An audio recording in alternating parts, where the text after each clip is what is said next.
Welcome to Nikipedia. I'm Nikita Rana, and on today's episode, we're going to be discussing the India-China border standoff. Now, on June 15th, there was a clash between the Indian and Chinese armies. Because of orders from both sides, there were no bullets fired. This has been the case since 1975. So, this clash involved rods, fists, and stones. On the Indian side, we've already lost the lives of close to 20 soldiers. That number may rise because a large number of them are injured, and we're not sure at this point how many of them will recover fully.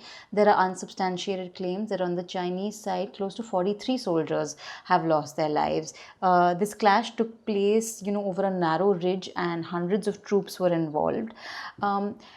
Now, unfortunately, this is tied to the coronavirus, and we will get to that. But before that, a brief background.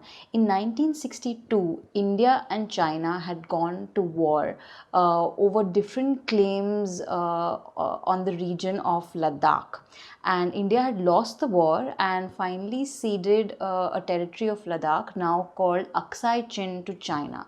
After that, the LAC, line of actual control, had changed, and the border looks actually quite different from the map that we see in our geography textbooks.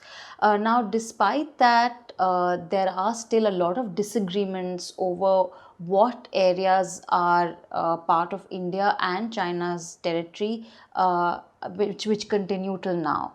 And because of this, there is a large amount of patrolling on both sides of the border.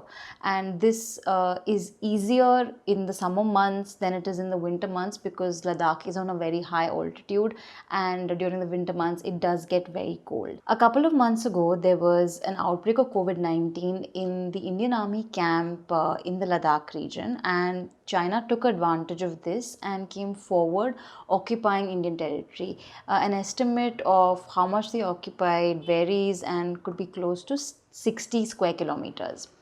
There were some clashes that began then, but there were no deaths until June 15th.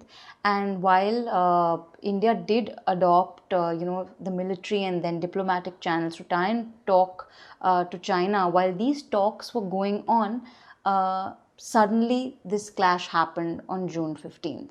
Now, why China is doing this at this point, the reasons are many. There is no official line from the Chinese government, but one plausible reason could be that India has considerably built up its military infrastructure in that area. It has built up the DSBDO road that is required to supply to an Air Force base close to that area. Other reasons could vary from, China wanting India to maintain a neutral position for the WHO investigation into the origins of COVID-19, or trying to coerce India over the 5G issue. This could also be a retaliation against FDI restrictions.